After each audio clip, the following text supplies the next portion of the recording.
Samsung, iPhone এবং বড় বড় সব ব্র্যান্ডকে টেক্কা দিতে মার্কেটে চলে এসেছে আসুস তাদের নতুন ফ্ল্যাগশিপ ধামাকা নিয়ে, আসুস জেনফোন 12 আলট্রা। তো বাংলাদেশের মার্কেটে এই ফোনটা কোথায় কি পাবেন, কবে কি আসতে পারে, দাম কত হবে, সব কিছু জানাবো আজকের ভিডিওতে। সো চলুন না দেরি না করে আজকের ভিডিও শুরু করি। ডিজাইনের কথা বললে অনেকের কাছে ফোনটার ব্যাক প্যানেলের ডিজাইন ভালোও লাগতে পারে, আবার অনেকের কাছে খারাপও লাগতে পারে, কারণ ক্যামেরা বামটা বেশ ছোট এবং বেশ উপরের দিকে। আমার কাছে ফোনটার ডিজাইন তেমন একটা বেশি ভালো লাগেনি, তবে ফোনটার ব্যাক কভারটা বেশ কার্ভ, যার ফলে ফোনটা হাতে নিলে ভালো একটা হ্যান্ডস অন ফিল পাওয়া যাবে।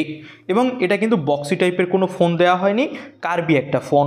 তিনটা আলাদা আলাদা কালার ভেরিয়েন্ট মার্কেটে অ্যাভেলেবেল পাওয়া যাবে এই ফোনটা IP68 সাপোর্টেড, এবং সামনে দেওয়া হয়েছে মিডল পাঁচল কাটিং ডিসপ্লে, যেটা হলো ফ্ল্যাট ডিসপ্লে, এবং এর ডিসপ্লে সাইজ হলো 6.78 ইঞ্চি মাপের, যেটা হলো E6 অ্যামোলেড প্যানেল, এবং ফুল HD প্লাস রেজুলেশনের একটা ডিসপ্লে।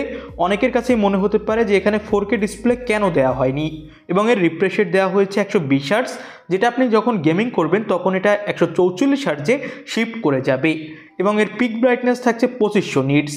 কর্নিং গরিলা গ্লাস 2 এর প্রোটেকশন থাকছে এই ফোনটাতেই। তো সব মিলিয়ে যদি বলি তাহলে ফোনটার ডিসপ্লে কোয়ালিটি বেশ ভালো, এবং ডিসপ্লেতে চিন বেজেলস একদম নেই বললেই চলে। এবার আমরা কথা বলতে যাচ্ছি ফোনটার পারফরমেন্স সেক্টর নিয়ে। Qualcomm Snapdragon 8 Gen Elite chipset ব্যবহার করা হয়েছে ফোনটাতে, যেটা হলো বছরের সবথেকে সেরা ফ্ল্যাগশিপ চিপসেট। LPDDR5X র্যামের সাথে UFS 4.0 স্টোরেজ থাকছে, যেটা আপনার পারফরমেন্সকে আরও বেশি বুস্ট আপ করবে। এবং এই ফোনটাতে কিন্তু দেওয়া হয়েছে সব ধরনের AI এর সাপোর্ট। তো AI এর সাপোর্ট নিয়ে আপনি এই ফোনটা দিয়ে OnePlus অথবা আইফোন এবং স্যামসাংকে পর্যন্ত টেক্কা দিতে পারবেন। তো ফোনটা খুবই পারফেক্ট একটা ফোন হতে যাচ্ছে। ইন ডিসপ্লে ফিঙ্গারপ্রিন্ট সেন্সর থাকবে, যেটা সুপার ডুপার ফাস্ট। ফোনটাতে আপনি পেয়ে যাবেন 5500 mAh এর ব্যাটারি, এবং 65 ওয়াটের ফাস্ট চার্জার বক্সেই পেয়ে যাবেন। এবার ক্যামেরা সেকশন নিয়ে কথা বলবো। এই ফোনটাতে ব্যাক সাইডে ব্যবহার করা হয়েছে 50 মেগাপিক্সেলের প্রাইমারি ক্যামেরা, 12 মেগাপিক্সেলের টেলিফটো আর 13 মেগাপিক্সেলের আলট্রা ওয়াইড। ফোনটা দিয়ে তোলা কিছু ছবি আপনি দেখতেই পাচ্ছেন। এক কথায় জোস লেভেলের ফটোগ্রাফি করা যাচ্ছিল। যারা টপ ক্লাস ফটোগ্রাফির জন্য একটা ফোন নিতে চান তাদের জন্য এই ফোনটা একদম পারফেক্ট চয়েস হতে পারে। আসুসের ROG ফোনগুলো মূলত গেমিং দিক থেকে বেস্ট হয়, ক্যামেরার দিক থেকে একটু পিছিয়ে থাকে, তবে এটা ক্যামেরার দিক থেকেও বেস্ট হতে যাচ্ছে।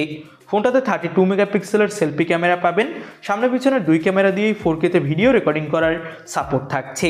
এবার দামটা নিয়ে কথা বলি। এই ফোনটার দাম হতে যাচ্ছে 1100 ইউরো, যেটা বাংলাদেশি টাকায় কনভার্ট করলে হয় 1,39,000 টাকা। তো বাংলাদেশের মার্কেটে এই ফোনটা যখন আসবে তখন এর দাম ধরে রাখতে পারেন 1,50,000 থেকে 60,000 টাকার আশেপাশে। তো বুঝতেই পারছেন একদম টপ লেভেল ফ্ল্যাগশিপ একটা ফোন। তো সব দিক থেকেই পারফেক্ট মনে হয়েছে আমার কাছে।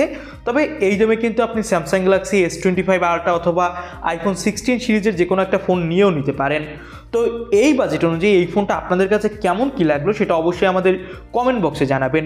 আমার কাছে মনে হয়েছে একটু ওভার হাইপ, কারণ গেমিংয়ের জন্য এর থেকে কম দামে আপনি আসুসের ROG ফোনগুলোই চাইলে নিতে পারেন। আর যদি ক্যামেরা প্লাস গেমিং নিতে চান তাহলে এর থেকে অবশ্যই Samsung Galaxy S25 ultra series অথবা আইফোন 16 সিরিজ আরও বেটার হবে। আপনাদের কাছে কী মনে হয় সেটা অবশ্যই আমাদের কমেন্ট বক্সে জানাবেন। নতুন কোনো ভিডিওতে আপনাদের সাথে কথা হবে। আজকের মতো ভিডিও এখানেই শেষ করছি। আল্লাহ হাফেজ।